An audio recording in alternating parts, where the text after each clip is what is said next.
Hi friends, welcome to Kiran reviews YouTube channel. ముందుగా ఈ వీడియోకి లైక్ చేయండి. ఆనంది ప్రెగ్నెంట్ అని తెలుసుకొని ఆనందిని బంధించిన ఊర్వశి చెంప పగలగొట్టి షాక్ ఇచ్చిన ఆదిత్య. ఈ వీడియో కనుక నచ్చినట్టయితే తప్పకుండా ఒక లైక్ చేయండి. జ్యోతి అయితే ఎంతో సంతోషపడిపోతూ ఉంటుంది. ఈరోజు కుట్టి చేసిన పనికి చాలా ఆనందంగా ఉందండి. ఎలాంటి స్వార్థం లేకుండా తన తెలివితేటలతో మిమ్మల్ని బయటికి తీసుకువచ్చింది. నేను కూడా చెయ్యలేని పని చేసింది అంటూ పొగుడుతూ ఉండంగా, ఏంటి జ్యోతి, కుట్టిని చూసి తెగ మురిసిపోతున్నావు? తానేదో ఘనకార్యం సాధించినట్టు ఏదో చాలా గొప్పగా చెప్తున్నావు. తను నీ దగ్గర చదువుకున్నదే కదా, అదంతా నువ్వు పెట్టిన భిక్షే కదా అంటూ అనంగానే, ఆ లెక్క వేసుకుంటే జీవనని ఇంకా దగ్గర ఉండి గారాభంగా చదివించాము. తనేం చేసింది పిన్ని? నేను జీవనని ఎంతో గారాభంగా అల్లారి ముద్దుగా పెంచాను. తను కూడా ఒక లాయరేసాని నాకోసం ఎలాంటి విషయాల్లోనో తను తలదూర్చలేదే, అసలు నా గురించి పట్టించుకోలేదే. నిజం చెప్పాలంటే కుట్టికన్నా జీవనకే ఎక్కువుండాలి. కాని జీవన ఎప్పుడూ కూడా వాళ్ళేమైపోతే మనకేంటి, వాళ్ళు బయటవాళ్లు అన్న లెక్కలో కనిపిస్తూ ఉంటుంది. కుట్టి మాత్రం సొంతవాళ్లు అన్న లెక్కలో కనిపిస్తుంది. నిజానికి చెప్పాలి అంటే కుట్టి ఏమని ఒక తల్లి తండ్రిలా చూస్తుంది తప్ప జీవన ఎట్టి పరిస్థితిలోనూ చూడదు అంటూ ఇక సూర్య అయితే అనేసరికి, ఇంతలో పద్మమ్మ సింహాద్రి అయితే, అమ్మ లాయిరమ్మ, ఈ సంత ఎప్పుడూ ఉండేదే కదా, ముందు సూర్యబాబుని లోపలికి తీసుకువెళ్ళి తినడానికి ఏదైనా పెట్టండి. పాపమాయనేం తిన్నారో ఏంటో, ముందు లోపలికి తీసుకువెళ్ళండి. సూర్యబాబు, మీరివేవీ పట్టించుకోకుండా ప్రశాంతంగా కడుపు నిండా భోజనం చేయండి. మిమ్మల్ని నిర్దోషిగా బయటికి తీసుకువస్తుందని మా బిడ్డ మీద మేమెంతో నమ్మకం పెట్టుకున్నాము. ఇప్పుడు వేళ అయితే ఎలా వచ్చిందో ఖచ్చితంగా మీరే తప్పు చేయలేదని కూడా మా బిడ్డ నిరూపిస్తుంది. మీరు కంగారు పడకండి అంటూ ఇక చెప్తూ ఉంటుంది పద్మమ్మ. అయితే సరే పద్మమ్మ, ఈరోజే నేనెంతో మనశ్శాంతిగా ఉన్నాను. ఖచ్చితంగా మీరు చెప్పినట్టే చేస్తాను అంటూ సూర్య అయితే లోపలికి వెళ్తాడు. అప్పుడే ఇంతలో ఇక ఇందుమత అయితే కోపంతో రగిలిపోతూ ఉంటుంది. ఈ కుట్టిని ఏం చెయ్యాలి అనుకున్నా ఎప్పుడూ కూడా ఏదోటి అడ్డంకి వస్తూనే ఉంది. ఈ కుట్టి ఎప్పుడూ కూడా తను విజయం సాధిస్తూనే ఉంది. నేను ఏమీ చెయ్యలేకపోతున్నానే అంటూ చాలా బాధపడుతూ ఉంటుంది ఇందుమతి. ఇంతలో మరొకవైపు సడన్గా ఆనంది అయితే కళ్ళు తిరిగి పడిపోతుంది. ఇక ఆనంది ప్రెగ్నెంట్ అయ్యిందని ఈ విషయమైతే ఇక ఊర్వశి తెలుసుకుంటుంది. ఏంటి, ఆనంది ప్రెగ్నెంట్ అయ్యిందా? ఇప్పుడు గనక వాళ్లు మనసు మార్చుకుంటే నా పరిస్థితి ఏంటి? ఎట్టి పరిస్థితిలో కూడా అలా జరగడానికి వీలులేదు. వాళ్లు మనసు మార్చుకుంటే నేనేమైపోవాలి? ఆనంది ప్రెగ్నెంట్ అయితే నాకే కదా ఇబ్బంది.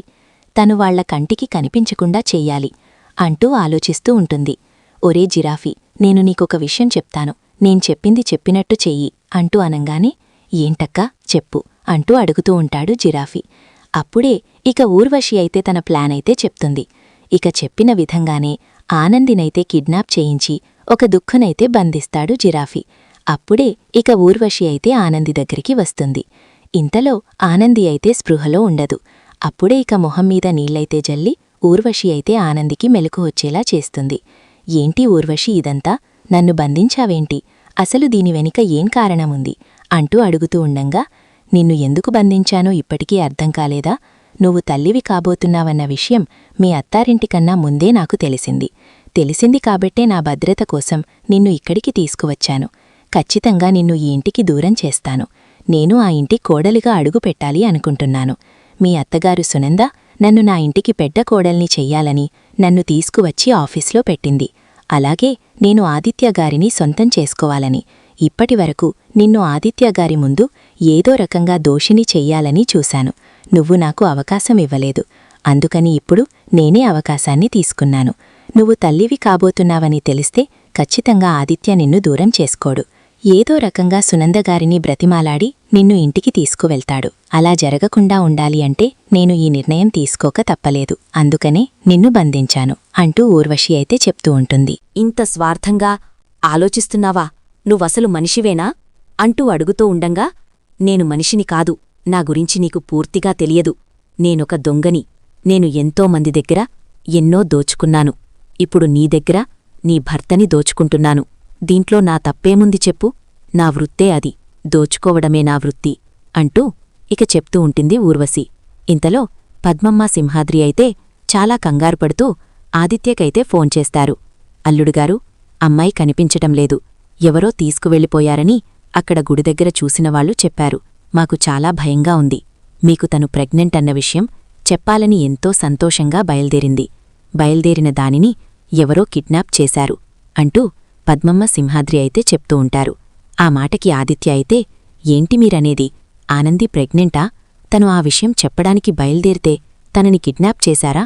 అసలు ఎవరు ఈ పని చేశారు అంటూ అడుగుతూ ఉండంగా, ఏమో అల్లుడుగారు, మాక్కూడా ఎవరో తెలియదు, ఎవరో చెప్తేనే విన్నాము అంటూ అనంగానే ఇంతలో అప్పుడే ఆదిత్య అయితే ఇక ఆలోచిస్తూ ఉంటాడు. ఆనందిని ఎవరు కిడ్నాప్ చేశారు? ఆనంది తల్లి కాబోతుందని తెలుసుకొని కిడ్నాప్ చేయవలసిన అవసరం ఎవరికుంది అంటూ ఆలోచిస్తూ ఉంటాడు.